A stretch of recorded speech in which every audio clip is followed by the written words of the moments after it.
Muito boa noite, meus amigos, meus irmãos. Ao fundo,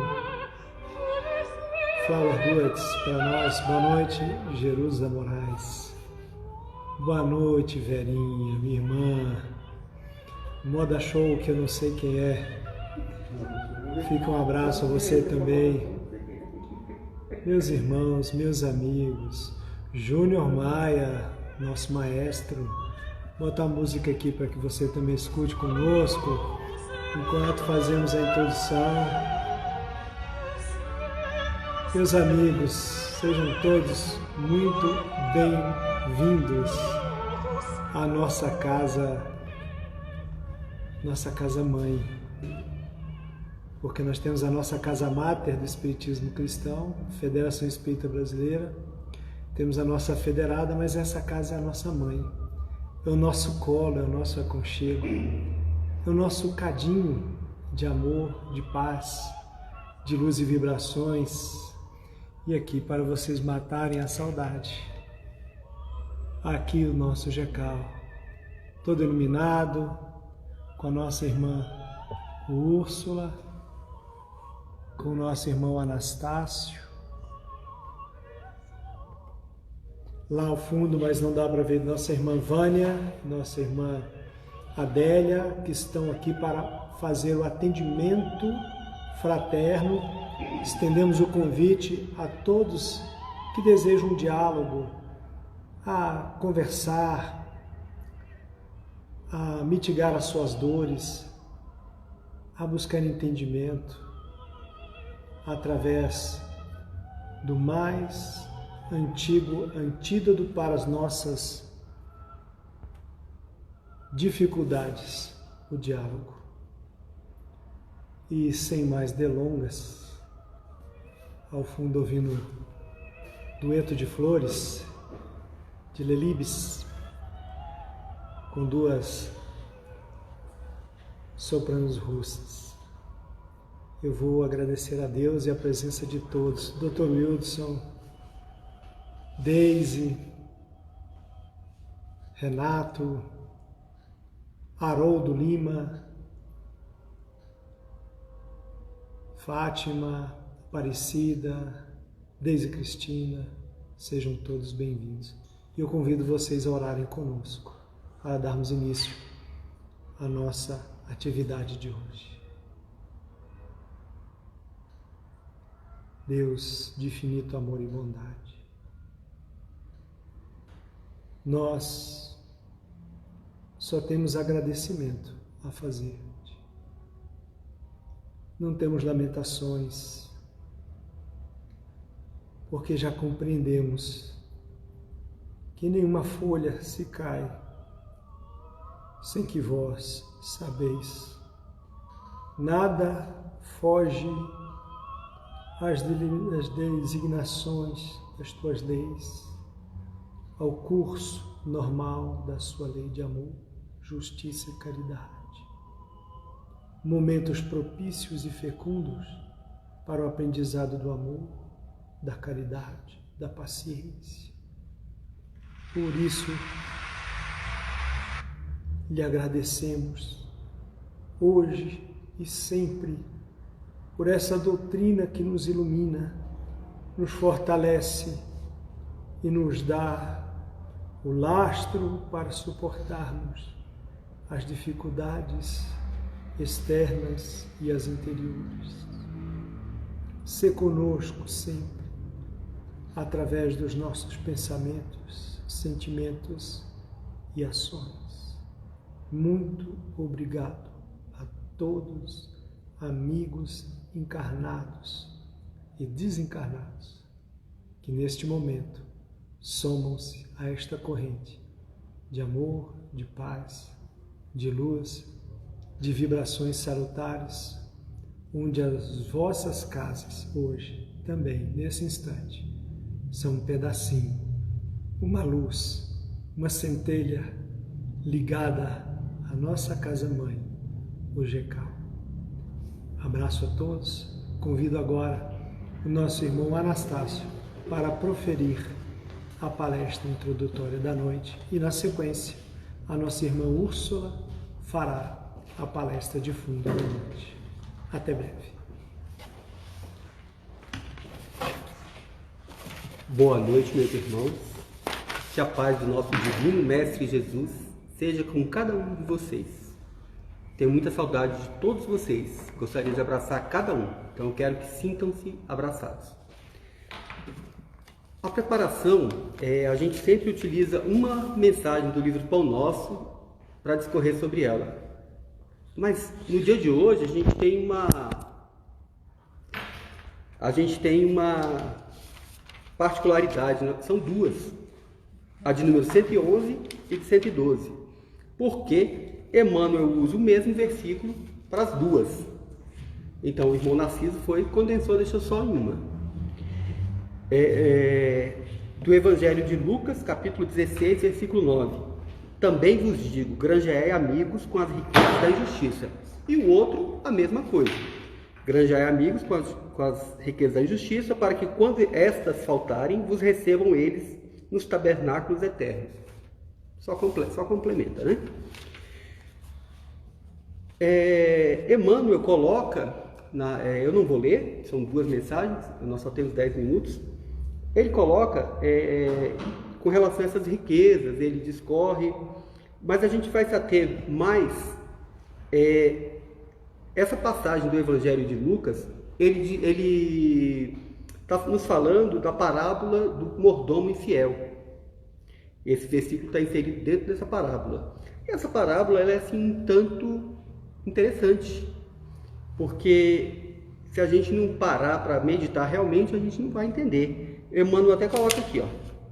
O homem despercebido das obrigações espirituais julgará encontrar nesta passagem um ladrão inteligente comprando favor de advogados venais, de modo a reintegrar-se nos títulos honrosos da convenção humana.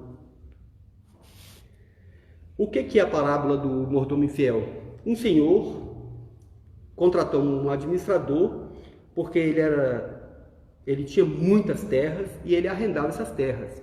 E os arrendatários, dependendo da sua atividade, quem cultivava as oliveiras lhe pagava com azeite. Os que cultivavam trigo lhe pagavam com trigo. E o administrador, o mordomo, era responsável por receber, por negociar. E falaram para esse senhor que esse mordomo estava dissipando a riqueza dele. Ele chama o mordomo e fala: que é isso que ouço dizer de ti? Presta contas da tua mordomia, porque já não podes mais ser meu mordomo. E aí o administrador, esse mordomo, ficou apavorado. Ele raciocinou: para cavar não tenho forças, de mendigar tenho vergonha. O que ele ia fazer da vida? O que ele fez? Correu e foi aos arrendatários, e foi ao primeiro e perguntou: quanto deves ao meu senhor? E aí o primeiro respondeu: 100 cados de azeite. Fui atrás para saber o que era cado. É uma ânfora, é um vaso que tem 2 asas para ser carregado. O azeite era colocado ali, o vinho, água. Então eles usavam essas ânforas para diversas coisas. E ele falou: então, senta e escreve, ao invés de 100, 50. E assim fez. Chegou para o segundo e perguntou: e tu, quanto deves? Aí ele colocou 100 coros de trigo. Esse foi mais difícil, mas eu encontrei. É uma fórmula bem complicada, 1/10 disso, vezes não sei quanto, aquela coisa toda. Enfim, equivale a aproximadamente 100 coros de trigo a 37 mil litros de trigo. Não era pouca coisa, então a terra era grande. E o administrador falou assim: então senta aí e escreve, ao invés de 100, 80. Então ele negociou a dívida.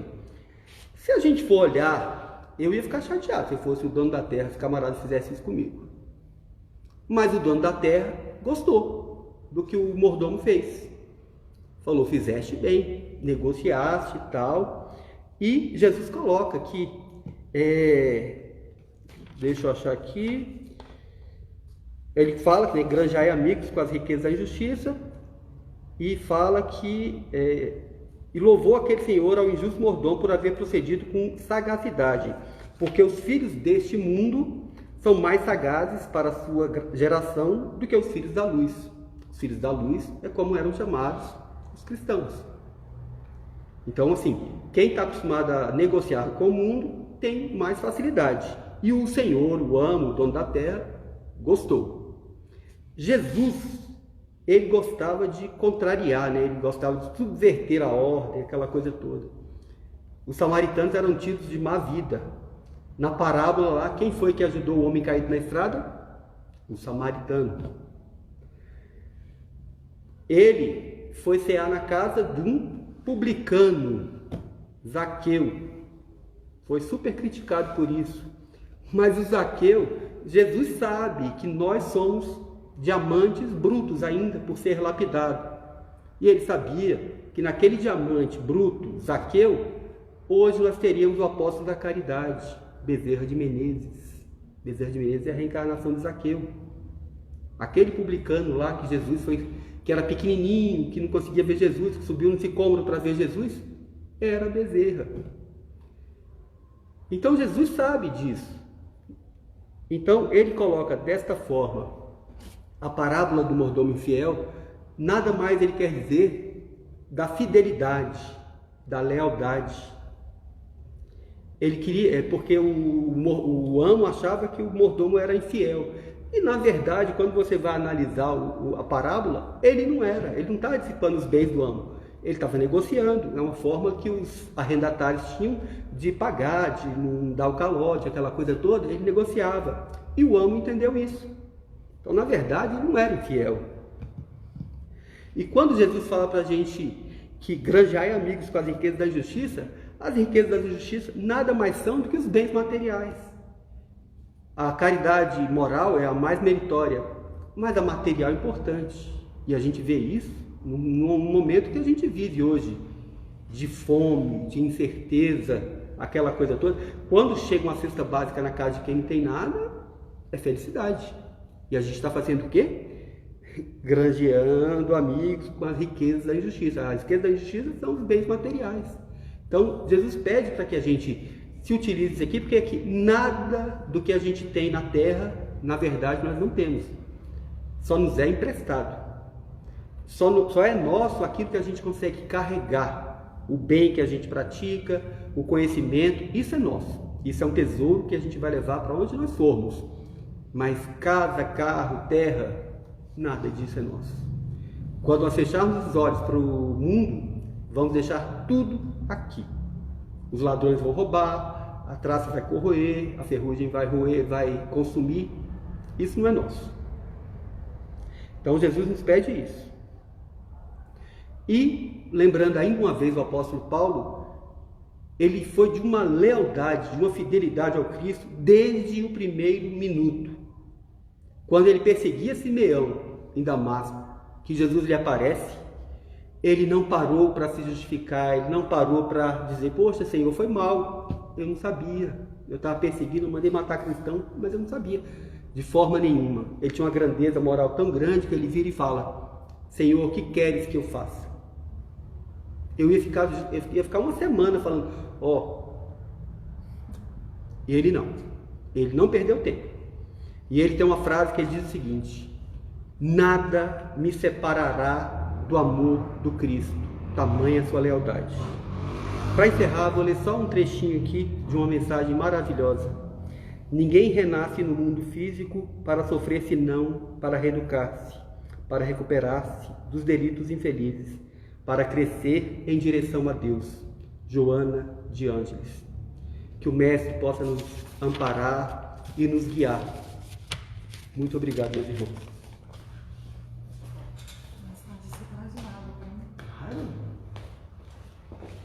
Boa noite, meus irmãos.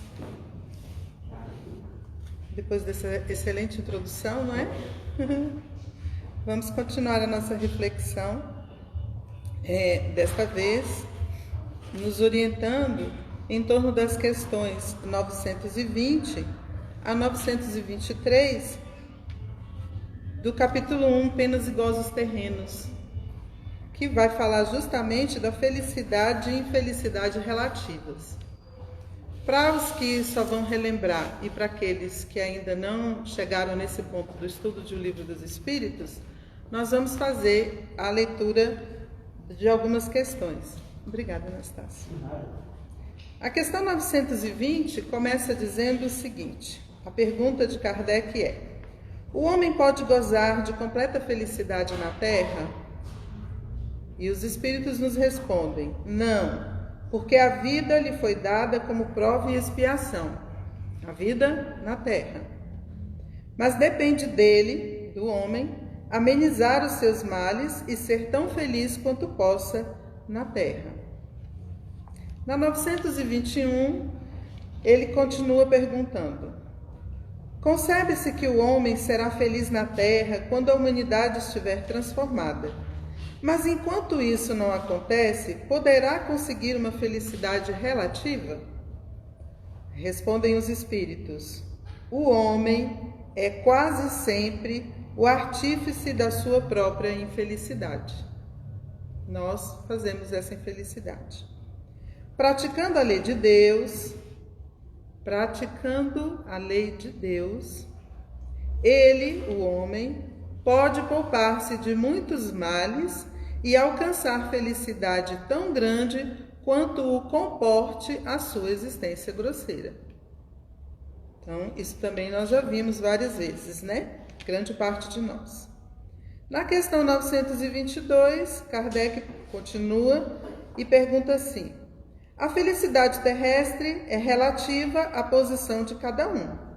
O que basta para a felicidade de um constitui a desgraça de outro. Haverá, contudo, uma medida comum de felicidade para todos os homens? Nós conhecemos também essa resposta, não é? Para a vida material, a posse do necessário. Vai criar um problema, tanto que vai virar a próxima questão, não é? Para a vida moral, a consciência tranquila e a fé no futuro. O interessante é que essa segunda parte não precisou de outra pergunta. Ela foi suficiente. Na 923, Kardec coloca: aquilo que seria supérfluo para um não representará para outro necessário e vice-versa, conforme as posições dentro, né, das classes sociais? E os espíritos respondem: sim, de acordo com as vossas ideias materiais, os vossos preconceitos, a vossa ambição e todos os vossos caprichos, para os quais o futuro fará justiça. Quando compreenderdes a verdade, sem dúvida, aquele que tinha 50.000 libras de renda e haver reduzido a 10.000, se considera muito infeliz. Olha isso. Por não mais poder fazer a mesma figura, conservar o que chama a sua posição, ter cavalos, lacaios, satisfazer a todas as paixões, etc. Julga que lhe falte o necessário, mas francamente achas que seja digno de lástima, quando ao seu lado há muitas pessoas que morrem de fome e de frio, sem um abrigo onde repousem a cabeça? O homem sensato, para ser feliz, olha para baixo e jamais para cima, a não ser para elevar sua alma ao infinito. Na verdade, quando a gente termina de fazer essa leitura, a gente já pode, inclusive, né, ir embora. Não é isso?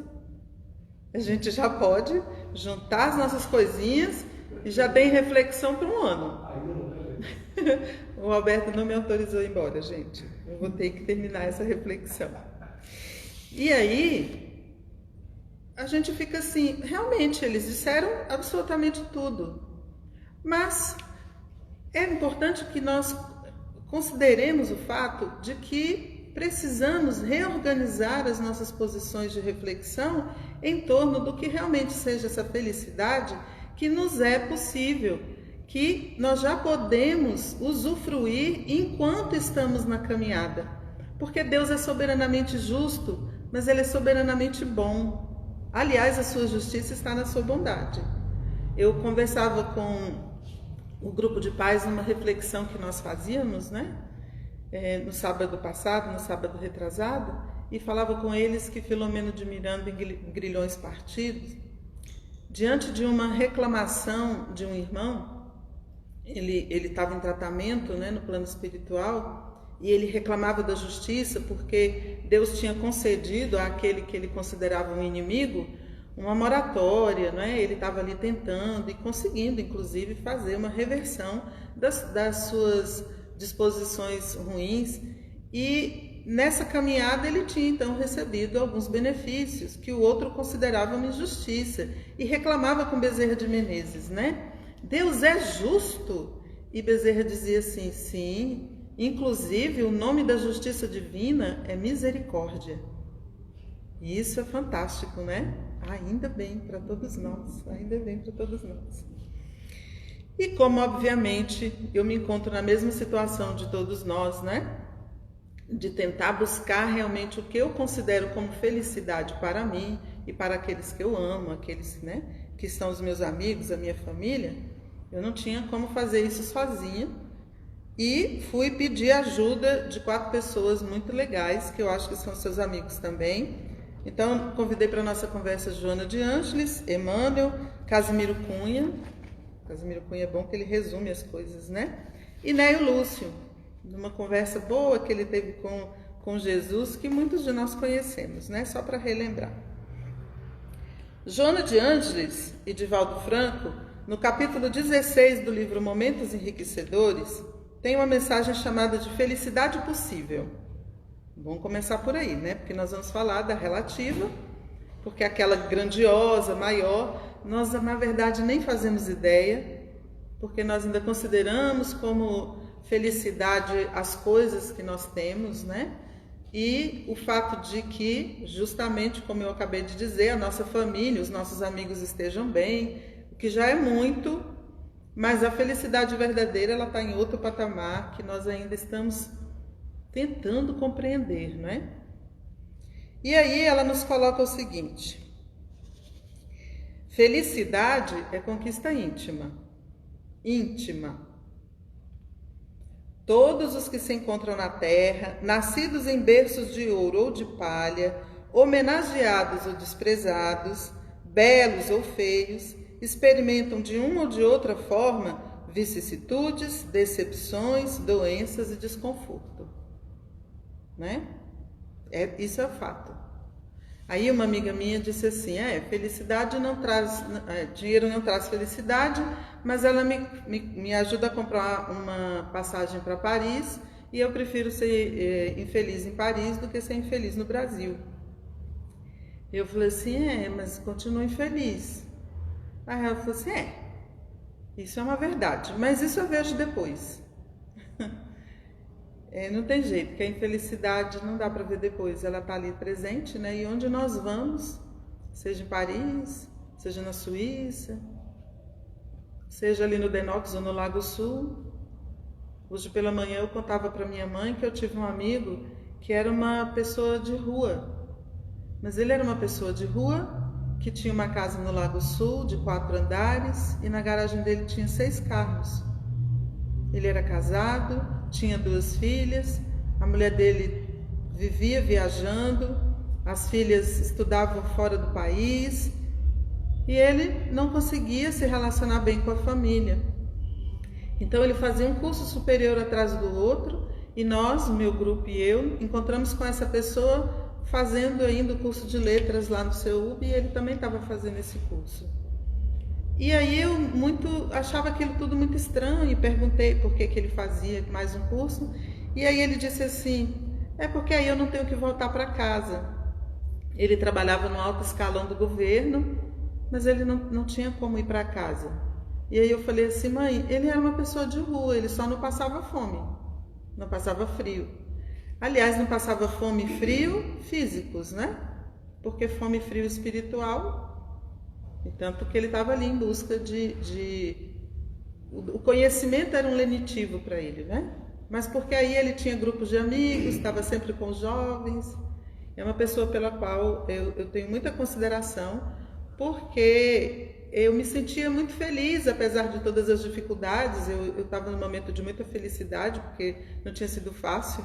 Para a nossa geração não foi fácil, né? Conquistar a faculdade e tudo. E ele tinha então essa dificuldade. Aliás, o início dessa mensagem fala exatamente sobre essa nossa ilusão de que as pessoas que têm fama e têm riqueza, elas são pessoas que são muito felizes, porque elas postam isto nas redes sociais. Nós passamos pelas casas, né, muito bem construídas e imaginamos que as pessoas ali são muito felizes. E isso não é uma verdade, nós vamos descobrindo à medida que vamos amadurecendo que as coisas não funcionam exatamente assim. Joana de Ângeles continua dizendo o seguinte: ninguém no mundo terreno vive em regime especial. Se você deseja ser feliz, vive cada momento de forma integral, reunindo as cotas de alegria, de esperança, de sonho, de bênção. As ocorrências de dor são experiências para a saúde e a paz. Então, nesse momento exato, que cota de felicidade nós estamos tendo para que nós possamos agradecer? O Alberto já iniciou com a prece em agradecimento, o Anastácio continuou também em agradecimento. Eu estou aqui muito feliz, meus irmãos, porque nós podemos compartilhar esse pensamento e eu posso vê-los, eu posso ouvi-los, eu posso sentir a mesa que está sobre as minhas mãos, o chão que está sobre os meus pés, eu me alimentei, eu vou poder voltar para casa e eu tenho onde dormir. Eu posso ir ao banheiro sem problema nenhum de saúde que me impeça ter lá todas as minhas necessidades fisiológicas atendidas. E como eu já comentei com os irmãos em outras oportunidades, nós já tivemos alunos que não tinham condição nem de ir ao banheiro, porque o aparelho urinário não funcionava de forma adequada. Essas coisas todas, desse momento exato, nesse momento em que nós conversamos, já são motivos suficientes para que nós consigamos agradecer a alegria de estarmos aqui uns com os outros, ainda que em espaços diferentes, né? E ela coloca para a gente assim: abençoa os acidentes de percurso que denominais como desdita, segue na direção das metas e verá quantas concessões de felicidade pela frente aguardam por ti. Quem avança monte acima, pisa pedregulhos que ferem os pés, mas também encontra flores miúdas e verdejante relva que teimam em nascer ali, colocando beleza no chão. Fato, todos nós encontramos essas florzinhas miúdas e essa relva enquanto nós caminhamos. Ninguém aqui, nem aí onde vocês estão, tem como dizer que não teve um único minuto de felicidade do momento em que nasceu até aqui. Nós não temos como agir dessa maneira, porque isso é uma ingratidão muito grande. O fato é que nós temos o mau hábito de fixarmos as coisas negativas e transformá-los em momentos muito maiores do que na verdade eles são. Nós temos essa tendência. Se nós formos analisar com detalhes, nós vamos ver que sim, nós passamos por grandes dificuldades. Mas dentro, vou falar da minha idade. Acho que eu não devia fazer isso, mas eu vou falar, né?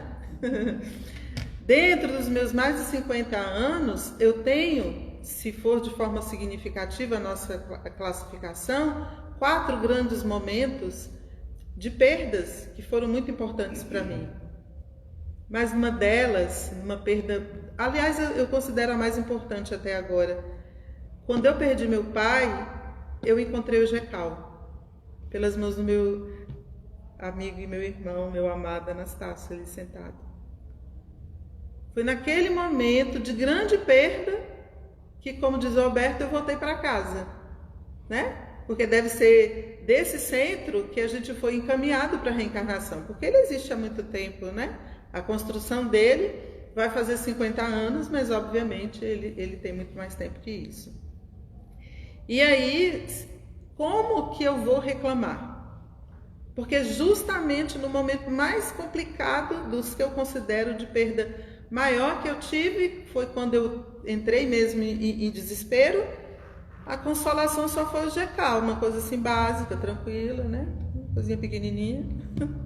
Estava aqui todo um trabalho a ser realizado e que me consolou e me acordou para a vida, né? Quando eu cheguei aqui, eu sabia exatamente onde eu estava e eu tinha noção clara do que eu precisava fazer.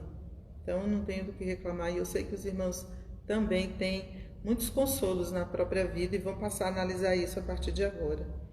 Aí ela diz assim: se nós encontramos essas flores miúdas e essa relva verdejante, vamos reunir essas flores em um ramalhete, vamos tomar das pedras pequeninas fazendo colares e vamos descobrir que para a criatura ser feliz, basta amar e saber discernir nas coisas e nos sucessos da marcha a vontade de Deus e as necessidades para a evolução.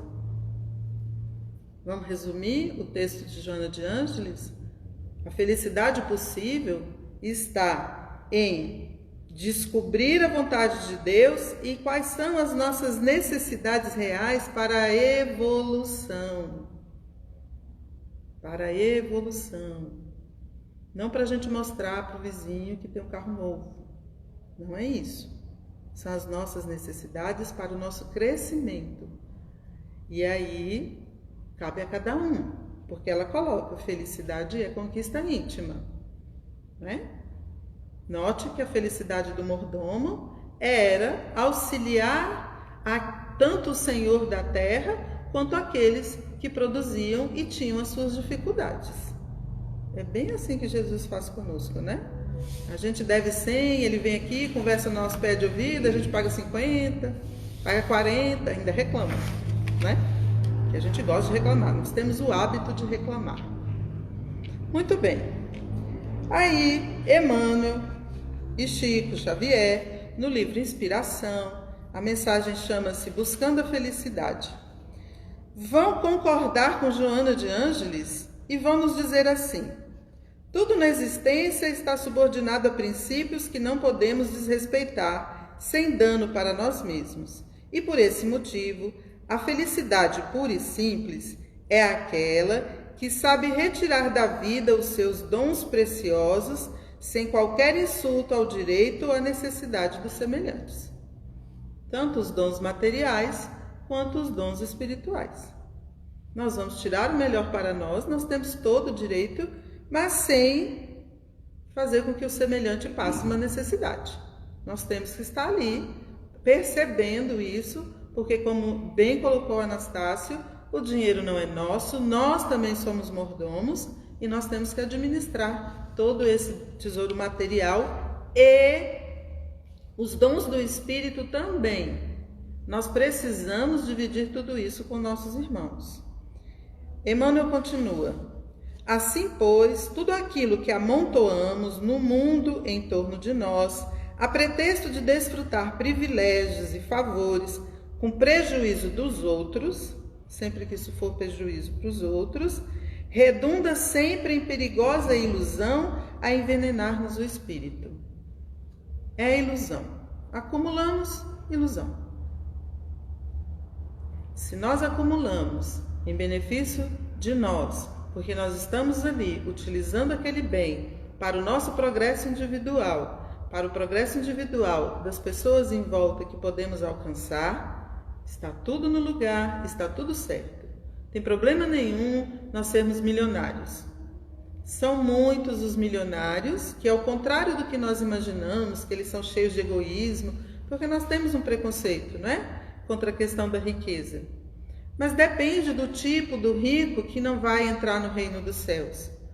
Porque quando Jesus fala isso, ele fala sobre aquela pessoa que é um rico que acredita que ele não tem que ajudar ninguém, porque ele chegou ali sozinho, são aqueles poderosos que vieram recebendo heranças, né? Não tiveram conquista nenhuma. Mas ele não está falando de todas as pessoas, tanto que ele vai chamar de bem-aventurados os pobres de espírito. E tem pobres de espírito que são ricos materiais. Estão ajudando muitas pessoas. Vamos investigar a vida dessas pessoas porque elas também são bons exemplos, né? São várias as pessoas ajudando muita gente. Aí, Emmanuel coloca o seguinte: felicidade é como qualquer recurso que só adquire valor quando em circulação e benefício de todos. Ser feliz sozinho, já dizia o poeta, não vai levar, é impossível, né? Impossível ser feliz sozinho. Em razão disso, saibamos dar do que somos, olha que interessante, Saibamos dar do que somos e saibamos distribuir daquilo que retemos em favor dos que nos partilham a marcha, porque somente a felicidade que se divide é aquela que realmente se multiplica para ser nossa alegria e nossa luz aqui e além, hoje e sempre. Felicidade se multiplica. Quem é que está gostando de fazer festa na pandemia? As pessoas estão fazendo, não é? Pega a criança, faz o bolinho, bota um monte de gente lá no monitor do computador e tenta. Não, festa só é bom quando a gente tem muita gente, né? Todos nós estamos torcendo para que em janeiro nós estejamos aqui com a casa cheia, para que nós possamos comemorar os 50 anos da casa, todos juntos. Porque felicidade, olha que coisa maravilhosa, que se divide é aquela que realmente se multiplica. Simples assim. Resumindo, vamos de novo? Joana de Ângeles está nos dizendo que nós vamos ser felizes se fizermos a vontade de Deus, não é isso? E compreendermos quais são as nossas necessidades para a evolução. Já Emmanuel completa dizendo assim, distribuindo o que temos e dando o melhor de nós. Principalmente o melhor de nós, né? Nós.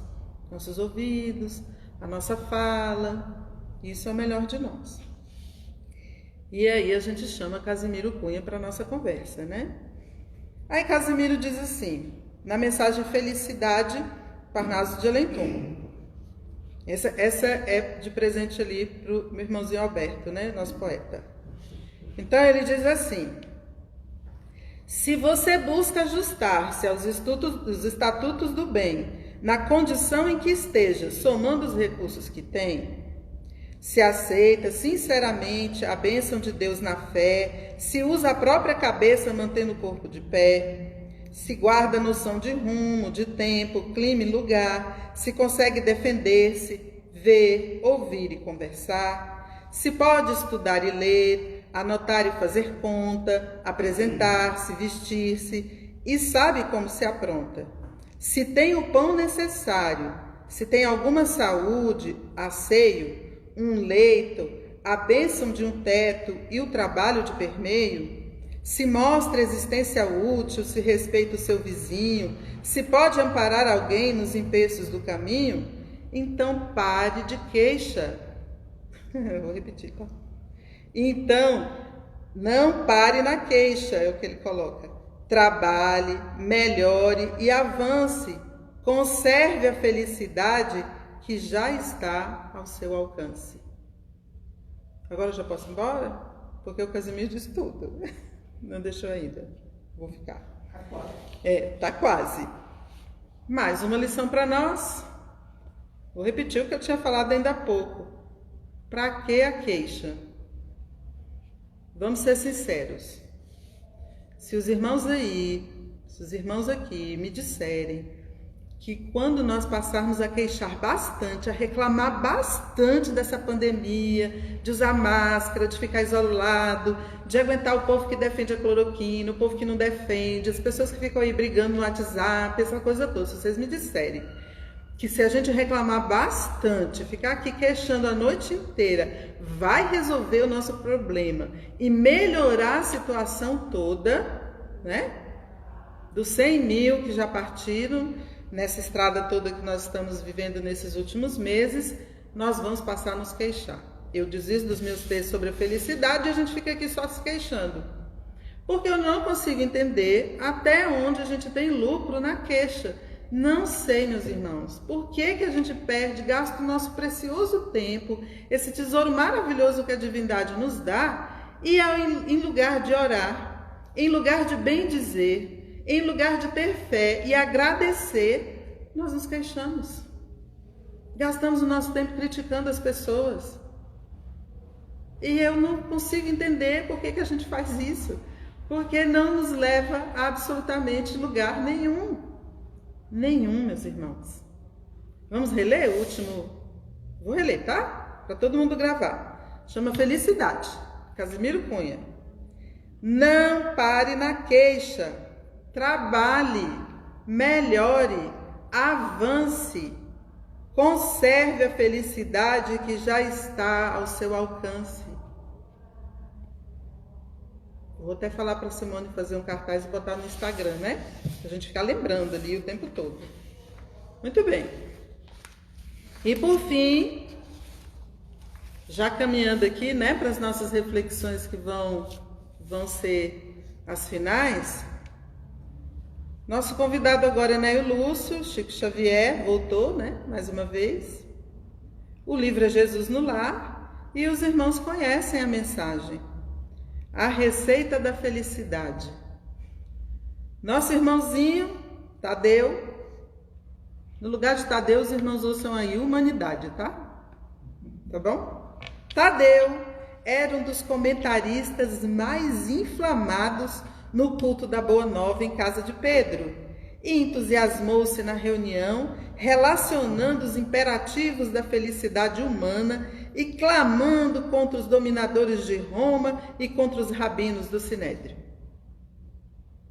Não que a gente faça isso, né? Que a gente fique reclamando dos governos, do Brasil, do mundo, de tudo quanto é lugar, porque a gente gosta de falar de política, mas reclamando, né? É assim que nós gostamos. Tocado de indisfarçável revolta, opinou largamente sobre a discórdia e o sofrimento reinantes no povo, mostrando que a causa dessas dificuldades estava nas deficiências políticas da época. Naquela época, meus irmãos, nós não estamos falando do Brasil em 2020, tá? E acrescentou várias considerações preciosas em torno do assunto. Jesus, Jesus. Então, calmamente perguntou-lhe: Tadeu, como interpreta você a felicidade? Úrsula, como você interpreta a felicidade? Senhor, respondeu ele prontamente, né? Porque ele estava ali empolgadão. Senhor, a felicidade é a paz de todos. Frase ótima, né? Resumindo, se safou da pergunta do mestre, que, claro, obviamente, não se deu por satisfeito. O Cristo estampou significativa expressão fisionômica e ponderou: sim, Tadeu, isso eu sei. Jesus tinha bom humor, gente, né? Ele é o mestre da alegria. Mas gostaria de saber como você se sentiria realmente feliz. O discípulo, com algum acanhamento, enunciou. Interessante que antes ele estava lá todo empolgado, né? Para responder que era a paz no mundo, estava tudo certo. Quando Jesus perguntou assim, sim, para você. Mas assim, esse acanhamento dele passou, tá, meus irmãos? Porque a lista é um pouco longa, tá? Vão tendo paciência aí. Desejo para esse fim que o próximo não me despreze as intenções nobres e puras. Nós também. A gente quer que as pessoas percebam que mesmo quando a gente erra, a nossa intenção não era essa. Era uma intenção nobre e pura, era uma intenção justa. É o que ele quer que o outro tenha para com ele. Sei que erro muitas vezes porque sou humano, mas ficaria contente se aqueles que convivem comigo me reconhecessem o sincero propósito de acertar. Não é verdade? A gente erra, mas a gente quer que as pessoas compreendam que nós estamos tentando acertar. É assim que nós queremos que os outros nos vejam e que os outros nos percebam.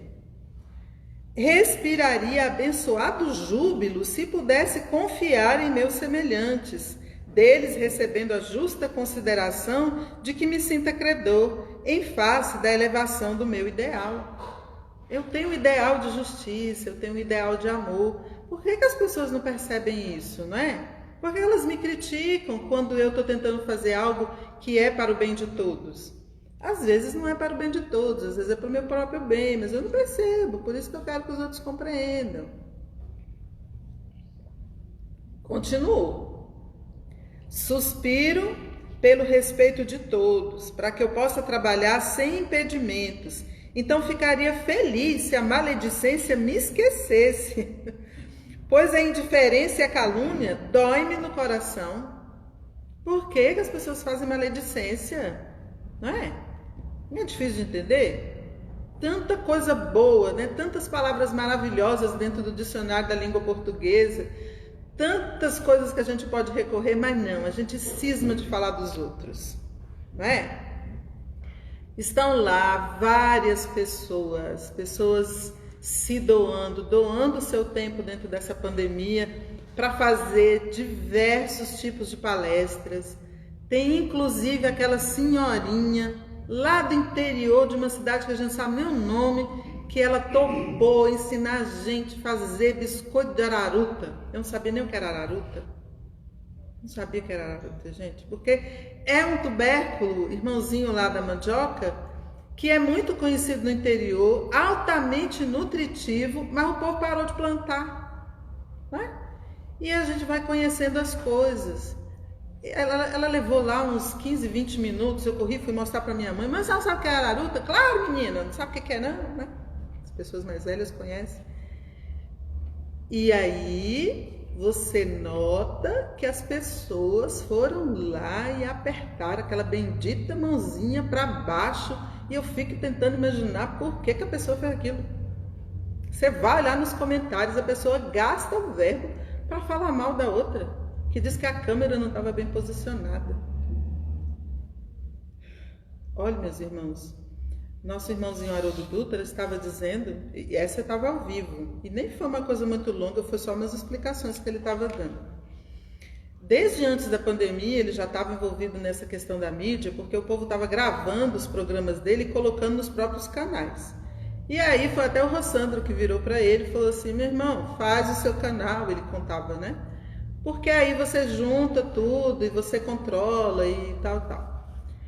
E aí ele disse que começou a fazer esse trabalho sobre a questão da serenidade porque muitas pessoas não espíritas estavam acessando as palestras espíritas e estavam pedindo uma orientação sobre a questão da meditação, que ele começou a falar como orientação de Joana de Anjos, do próprio Emmanuel, Leon Denis, etc.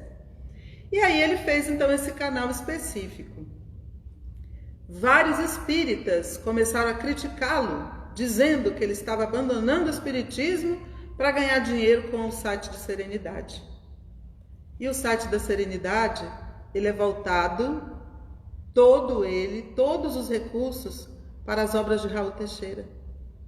Mas as pessoas não sabem, porque ele não contou. Quem contou foram outras pessoas. E além de tudo, ele continuou gravando o programa Gênesis, 7 minutos com Emmanuel.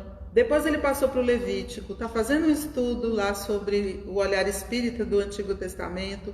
Continua fazendo palestras, porque eu assisti uma que era para a Federativa do Paraná, para a Federativa de não sei da onde. Ele vai lá, coloca o paletó, todo bonitinho, como se ele estivesse lá na Federativa. Está realizando o dia inteiro, continua escrevendo e trabalhando.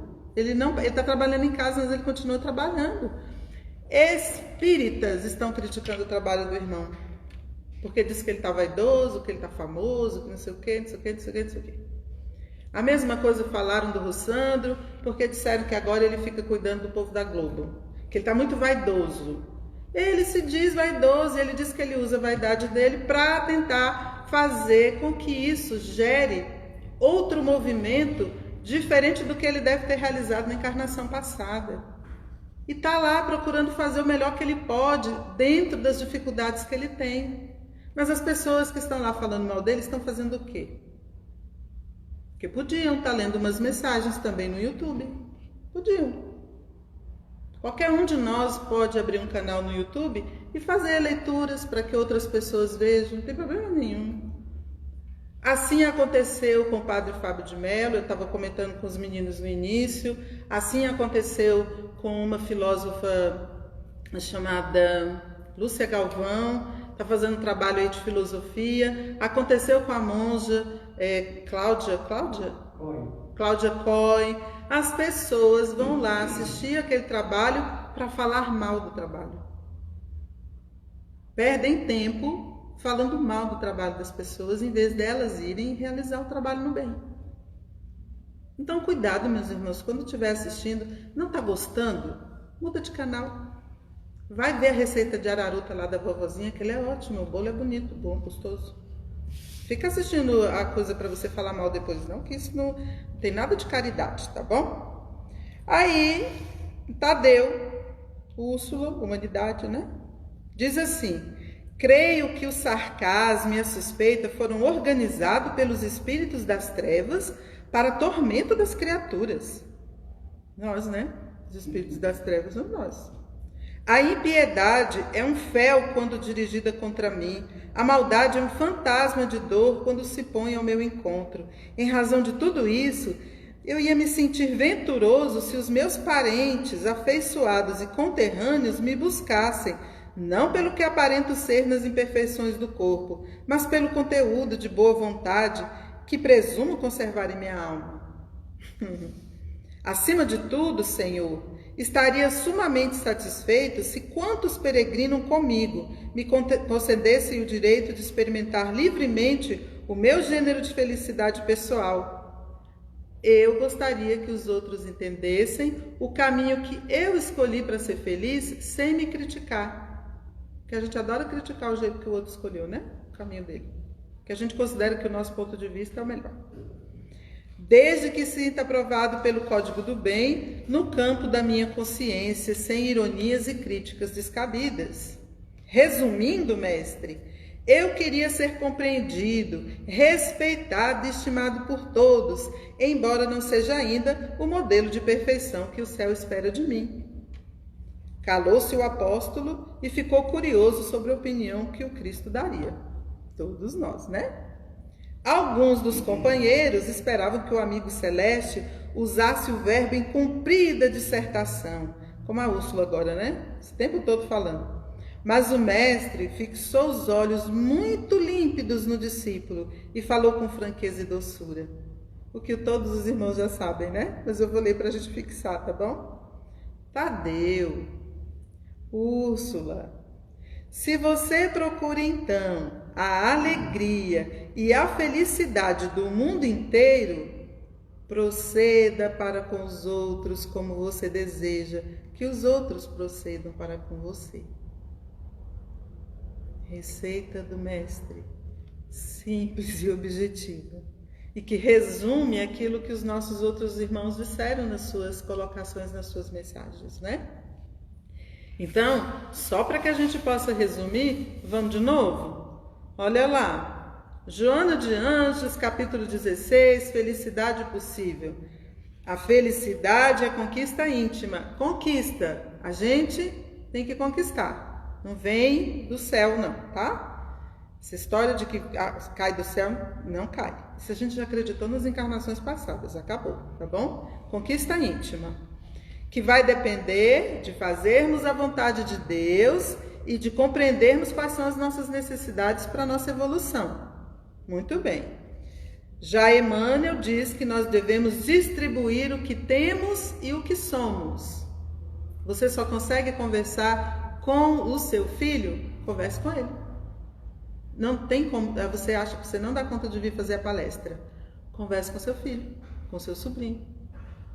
Já está fazendo muito, você está doando do que você é. Muito bem. Então, Emmanuel diz que nós devemos distribuir o que temos e doar o que é melhor de nós. Casimiro Cunha nos pede para parar de queixar, que nós já vamos ser felizes. Só de parar de queixar, a gente já vai ser feliz. Põe a gratidão no lugar, como coloca nossa irmã Joana de Ângeles. Tem um livro chamado Psicologia da Gratidão, que é só nos ensinando isso. Para de se queixar, agradece. E aí Casimiro nos diz assim: para então com a queixa e conserve a felicidade que já está ao seu alcance. E finalmente, Neio Lúcio vem e nos diz o seguinte: deseje ao outro o que queremos para nós. Pronto. Está resolvida a nossa questão. Está resolvido o nosso problema. Vamos acreditar mais naquilo que a doutrina nos coloca, porque estudar o Livro dos Espíritos e não colocar em prática não adianta, nós já sabemos disso. E vamos confiar de que o Cristo está conosco, independente das tristezas lá fora, que a alegria e a felicidade já está dentro de nós, porque nós somos herdeiros do Pai. Que Jesus nos abençoe hoje e sempre.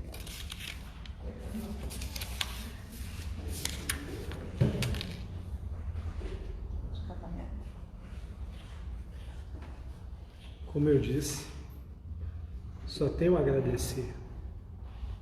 Agradecer a Deus por termos esta casa construída com o suor, o esforço de todos.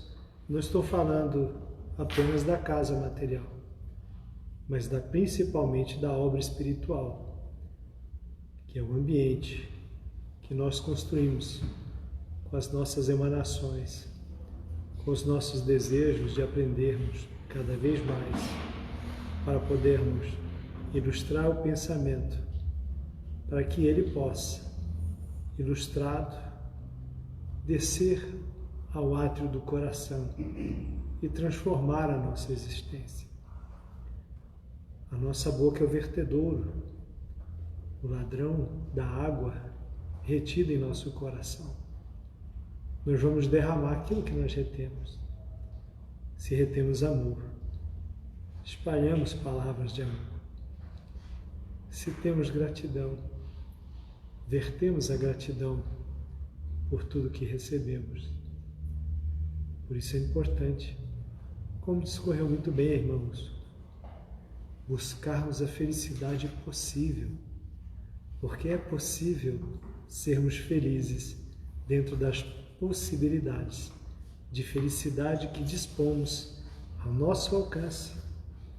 A gente tem que buscar a felicidade que está perto de nós, não a quimera, o sonho ou a ilusão projetada no longe, nas coisas, pelo nosso ego, ainda indômito, incontrolado, carecendo de ensinamento.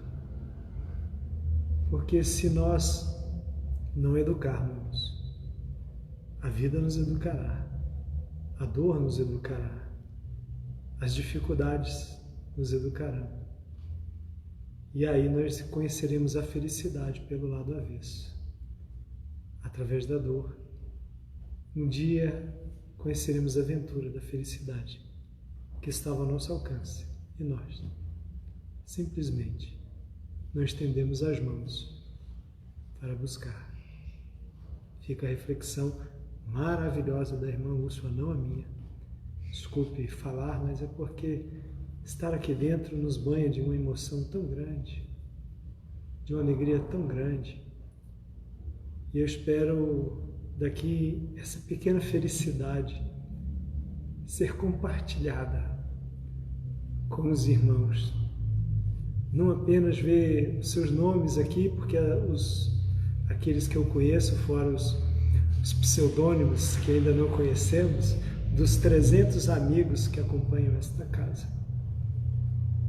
Um dia olhá-los, abraçá-los, apertar as vossas mãos e transmitir o pouco de bom que ainda temos e que conquistamos, mas que com Cristo tudo é muito mais. Com os irmãos, tudo é muito mais. Esta casa fará 50 anos, estamos com uma programação ambiciosa para o ano que vem, dentre elas, até o momento confirmado, Saulo Silva. Espero que possamos nos reunir para encontrar com ele. E há uma promessa de um jovem palestrante, muito conhecido na atualidade, que nós estamos tentando também trazer. Porque se a Úrsula ou o Alberto, que estão aqui perto, falam essas coisinhas, estão ao nosso alcance e às vezes não alcança a gente. Quem sabe Saulo Silva, os outros, possam nos alcançar. Convido-os à reflexão final. Agradecer a Deus. Hoje não vou ser eu não. É o Anastácio que está ali sentadinho. Vou judiar dele só um tiquinho, porque eu não estou aguentando. Se eu começar a fazer a peça aqui, eu não vou aguentar. Um abraço. Terça-feira, Deise. Sábado que vem, Fabiano. Espero você aí. Ok? Convide os amigos. Meus irmãos, sem delongas, vamos orar. Bondoso e amado Mestre Jesus, muito alegres nos encontramos neste momento, depois de sermos banhados por este banquete de luz. O conhecimento da doutrina espírita nos consola, nos orienta. Te agradecemos, Mestre querido, pelos bens que nos foi colocado à disposição.